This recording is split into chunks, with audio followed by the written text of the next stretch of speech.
MP board कक्षा 10वीं अर्धवार्षिक परीक्षा के लिए मैं आईएमपी प्रश्न लेकर आया हूँ। इसे मैंने अध्याय वाइज बनाया है। तो पहले ही इससे कुछ प्रश्नों का जो अध्याय वाइज बनाया था उन प्रश्नों का मैंने पहले ही एक वीडियो बना दिया है। बाकी जो है आगे अध्याय से हम लोग देखेंगे। इस अध्याय में मैं पूरा कंप्लीट कर दूंगा। तो ये जो प्रश्न जितने भी मैंने बनाया है ये अध्याय वाइज, ये सब के सब ब्लूप्रिंट के हिसाब से बना है। जिस तरह से ब्लूप्रिंट में प्रश्न आएंगे उसी तरह से इसे तैयार किया गया है। और ये वार्षिक परीक्षा के लिए भी बहुत ही महत्वपूर्ण प्रश्न है। तो चलो शुरू करते हैं। तो सबसे पहले हम देखेंगे अध्याय 8 को। अध्याय 8 से पहला प्रश्न है बहुखंडन क्या है, दूसरा है मुकुलन क्या है, तीसरा प्रश्न है जनन क्यों आवश्यक है, चौथा प्रश्न है डीएनए प्रतिकृति का प्रजनन में क्या महत्व है। ये सारे प्रश्न जितना मैं बता रहा हूँ ये सारे के सारे आपको गाइड में बहुत ही आसानी से मिल जाएगा। तो आप जैसे मैं बता रहा हूँ वैसे आप गाइड खोल के रखो और उसे टिक पाड़ते जाओ। ठीक है, आपको आसानी से ये मिल जाएगा, या स्क्रीनशॉट लेके रख लो और बाद में इसको ढूंढ सकते हो। गाइड में आसानी से आपको सारे प्रश्न मिलते जाएगा। चलो मैं एक बार पढ़ के बता देता हूँ, क्योंकि कुछ लोगों को ये साफ साफ दिखाई नहीं दे रहा होगा या फिर पढ़ने में दिक्कत होगा, इसलिए मैं इन सभी को पढ़ के आपको बता रहा हूँ। इसके बाद पांचवा प्रश्न है गर्भ निरोधक युक्तियां अपनाने के क्या कारण हो सकते हैं। छठवां प्रश्न है माँ के शरीर में गर्भस्थ भ्रूण को पोषण किस प्रकार प्राप्त होता है। सातवां प्रश्न है कुछ पौधों को उगाने के लिए कार्मिक प्रवर्धन का उपयोग क्यों किया जाता है। आठवां है जीवों में विभिन्नता के लिए तो लाभदायक है परंतु व्यक्ति के लिए आवश्यक नहीं है। इसके बाद अध्याय 9 देखते हैं। तो अध्याय 9 में पहला प्रश्न है, यहाँ भी 2 नंबर के प्रश्न आएंगे। और ये पहला प्रश्न है गुणसूत्र का महत्व लिखिए। दूसरा है एक एकल जीव द्वारा उपार्जित लक्षण सामान्यतः अगली पीढ़ी में वंशानुगत नहीं होते हैं, क्यों। तीसरा प्रश्न है मेंडल के स्वतंत्र अवयूहन का नियम लिखिए। चौथा प्रश्न है मेंडल के प्रयोगों द्वारा कैसे पता चलता है कि लक्षण प्रभावी अथवा अप्रभावी होते हैं।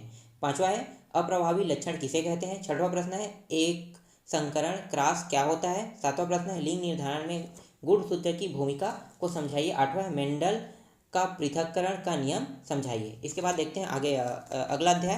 तो अध्याय 10 से भी 2 नंबर के प्रश्न पहले देख लेते हैं। इसमें 2 नंबर और 4 नंबर दोनों प्रश्न आएगा।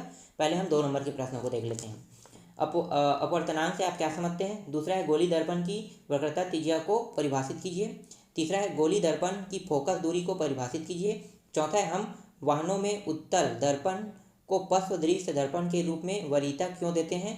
पांचवा है 2 अहम फोकस दूरी वाले अवतल लेंस की क्षमता ज्ञात कीजिए। छठवा है एक गोली दर्पण की वक्रता त्रिज्या 20 सेंटीमीटर है, इसकी फोकस दूरी क्या होगी। सातवां प्रश्न है लेंस की क्षमता से आप क्या समझते हैं, इसका मात्रक लिखिए। इसमें अब आगे देखते हैं 4 नंबर के प्रश्नों वाला 4 नंबर के प्रश्नों को देख लेते हैं। तो 8वां प्रश्न है प्रकाश के परावर्तन से आप क्या समझते हैं। प्रकाश के परावर्तन के नियम लिखिए। 9वां है अवतल उत्तल और समतल दर्पण के उपयोग। 10वां है और इसमें 10वां का पहला मतलब ए गोली लेंस के प्रकाशित केंद्र की परिभाषा लिखिए। इसके बाद इसमें बी देखते हैं किसी अपसारी लेंस की फोकस दूरी 20 सेंटीमीटर है। 4 सेंटीमीटर ऊंचाई के किसी बीम को इस लेंस के प्रकाशित केंद्र से कितनी दूरी पर रखा जाना चाहिए कि इसका प्रतिबिंब लेंस से 10 सेंटीमीटर दूरी पर बने। प्रतिबिंब का साइज भी परिकलित कीजिए। इसके बाद 11वां प्रश्न देखते हैं। इसमें अ और ब 2 दिया हुआ है। अ को पहले पढ़ लेते हैं। यदि किसी दर्पण द्वारा उसके सामने स्थित बिंब की किसी भी स्थिति के लिए सदैव ही छोटा सीधा आभासी प्रतिबिंब बनता है तो इस दर्पण की प्रकृति लिखे और अपने उत्तर की पुष्टि के लिए एक किरण आरेख भी खींचिए। इस प्रकार के दर्पणों का एक उपयोग लिखकर तथा उनका उपयोग क्यों किया जाता है उसका उल्लेख भी कीजिए। इसके बाद बी है, इसमें गोली दर्पण की वक्रता त्रिज्या की परिभाषा लिखिए। किसी गोली दर्पण की प्रकृति और फोकस दूरी ज्ञात कीजिए जिसका वक्रता त्रिज्या +24 सेंटीमीटर है। इसके बाद अगला प्रश्न है 12वां प्रश्न। 5 सेंटीमीटर लंबाई का कोई बीम 30 सेंटीमीटर वक्रता त्रिज्या के किसी उत्तल दर्पण के सामने 20 सेंटीमीटर दूरी पर रखा है। प्रतिबिंब की स्थिति प्रकृति तथा साइज ज्ञात कीजिए। 13वां प्रश्न है 7 सेंटीमीटर साइज का कोई बीम 18 सेंटीमीटर फोकस दूरी के किसी अवतल दर्पण के सामने 27 सेंटीमीटर की दूरी पर रखा गया है। दर्पण से कितनी दूरी पर किसी पर्दे को रखें कि उस पर वस्तु का स्पष्ट फोकसित प्रतिबिंब प्राप्त किया जा सके। प्रतिबिंब का साइज तथा प्रकृति ज्ञात कीजिए। 14वां प्रश्न है किसी लेंस की क्षमता से क्या तात्पर्य है, इसका ऐसे ही मात्रा की परिभाषा लिखिए। बी है आपके पास 2 लेंस है ए और बी जिनकी फोकस दूरी क्रमशः 10 सेंटीमीटर और -10 सेंटीमीटर है। इन दोनों लेंस की प्रकृति लिखिए और क्षमता ज्ञात कीजिए। इन दोनों में से किस लेंस से किसी बीम को लेंस से 8 सेंटीमीटर दूरी पर रखने पर उसका आभासी और आवर्धित प्रतिबिंब बनेगा। अपने उत्तर की पुष्टि के लिए एक किरण आरेख खींचिए। इसके बाद देख लेते हैं नेक्स्ट प्रश्न। 10 सेंटीमीटर फोकस दूरी के किसी उत्तल लेंस के आधे भाग को काले कागज से ढक दिया गया है।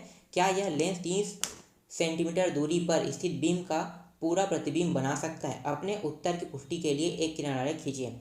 बी है, कोई 4 सेंटीमीटर लंबा बीम 20 सेंटीमीटर फोकस दूरी के किसी उत्तल लेंस के मुख्य अक्ष के लंबवत रखा है। बीम की लेंस से दूरी 15 सेंटीमीटर है। प्रतिबिंब की प्रकृति, स्थिति और साइज ज्ञात कीजिए। इसके बाद अगला अध्याय देखते हैं 11वां अध्याय को। तो 11वां अध्याय से 3 नंबर के प्रश्न आएंगे। चलो देख लेते हैं 3 नंबर के प्रश्न में क्या क्या प्रश्न आ सकते हैं। तारे क्यों टिमटिमाते हैं? सचित्र वर्णन कीजिए। सूर्योदय एवं सूर्यास्त के समय सूर्य रक्ताभ क्यों प्रतीत होता है? तीसरा प्रश्न है, अग्रिम सर्वोदय एवं विलंबित सूर्योदय की घटना को समझाइए। चौथा प्रश्न है, निकट दृष्टि दोष क्या है? इस दोष के उत्पन्न होने के कारण लिखिए। 8वां, मानव नेत्र का नामांकित चित्र बनाइए। 5वां है, प्रिज्म से प्रकाश के अपवर्तन का नामांकित चित्र बनाइए। 7वां, किसी निकट दृष्टि से पीड़ित व्यक्ति का दूर बिंदु नेत्र के सामने 80 सेंटीमीटर की दूरी पर है। इस दोष को संशोधित करने के लिए आवश्यक लेंस की प्रकृति तथा क्षमता क्या होगी? 8वां प्रश्न है, मानव नेत्र में पक्षांभी पेशियों का महत्व लिखे। उस दृष्टि दोष का नाम लिखे जो वृद्धावस्था में पक्षांभी पेशियों के धीरे धीरे दुर्बल होने के कारण उत्पन्न होता है। इस दोष से पीड़ित व्यक्तियों को सुस्पष्ट देख सकने के लिए किस प्रकार के लेंसों की आवश्यकता होती है? इसके बाद देखते हैं अगला अध्याय 12वां अध्याय। 12वां अध्याय में 2 अंक के प्रश्न आएंगे और इसमें 2 प्रश्न आएगा, 2 अंक का। तो देखते हैं इसके लिए कुछ IMP प्रश्न है, इसको भी देख लेते हैं। तो यहाँ पे पहला प्रश्न है, विद्युत विभव किसे कहते हैं? इसका मात्रक लिखिए।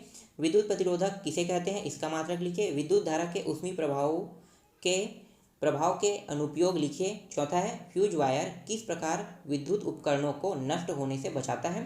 5वां है, 1 वाट विद्युत शक्ति क्या होती है? 6वां है, धारामापी का प्रतिरोध कम या अधिक क्या होना चाहिए? 7वां प्रश्न है, 1 ओम प्रतिरोध से क्या समझते हो? 8वां प्रश्न है, घरेलू परिपथ में समांतर क्रम में उपकरणों का संयोजन क्यों किया जाता है? 9वां है, 1 किलोवाट घंटा से क्या समझते हो? 10वां है, किसी चालक का प्रतिरोध किन कारणों पर निर्भर करता है? 11वां प्रश्न है, विशिष्ट प्रतिरोध किसे कहते हैं? इसका मात्रक लिखिए। 12वां है, विद्युत शक्ति के विभिन्न पदों में व्यंजक लिखिए। इसके बाद 13वां प्रश्न है, यह कहने का क्या तात्पर्य है कि 2 बिंदुओं के बीच विभवांतर एक V है? इसके बाद 14वां प्रश्न है, किसी चालक के प्रतिरोध एवं उनकी प्रतिरोधकता से संबंध। 15वां प्रश्न है, किसी विद्युत हीटर की डोरी क्यों उत्पन्न नहीं होती जबकि उसका तापमान अवयव उत्पन्न हो जाता है? 16वां प्रश्न है, विद्युत टोस्टरों तथा विद्युत स्टारियो के तापन अवयव शुद्ध धातु के न बनाकर किसी मिश्र धातु के क्यों बनाए जाते हैं? इसके बाद डायरेक्ट हम चलते हैं अध्याय 15 से, क्योंकि अध्याय जो 13 है, 14 है और अध्याय 16 है, ये अभी तक पढ़ाया नहीं गया है। तो नवंबर में ये कंप्लीट होगा अध्याय 15 तक के, तो नवंबर तक के ही आएगा। तो अध्याय जो 15 है उसमें सीधा चलते हैं, क्योंकि अध्याय 15 को नवंबर में कंप्लीट करना था। तो अध्याय 15 को पढ़ लेते हैं। इससे 2 अंक के प्रश्न आएंगे। तो इससे जो प्रश्न आ सकते हैं उनको देख लेते हैं। ग्रीन हाउस गैस किन्हें कहते हैं? उनके नाम लिखिए। दूसरा, परिस्थितिकी क्या है? प्रमुख घटक कौन कौन से हैं? तीसरा, आहार श्रृंखला किसे कहते हैं? ग्लोबल वार्मिंग से क्या समझते हो? 5वां है, ओजोन परत क्या है? यह क्यों क्षीण हो रहा है? 6वां है, अम्ल वर्षा किसे कहते हैं? 7वां है, परितंत्र में अपघटकों की क्या भूमिका है? 8वां, क्या कारण है कि कुछ पदार्थ जैव निम्नीकरण होते हैं और कुछ पदार्थ अजैव निम्नीकरण। तो इस तरह से मैंने पूरा विज्ञान का जितना भी अर्धवार्षिक पेपर में आ सकता है IMP प्रश्न, वो सारे के सारे IMP प्रश्न मैंने बता दिया, सिर्फ 1 नंबर वाले प्रश्न को छोड़कर।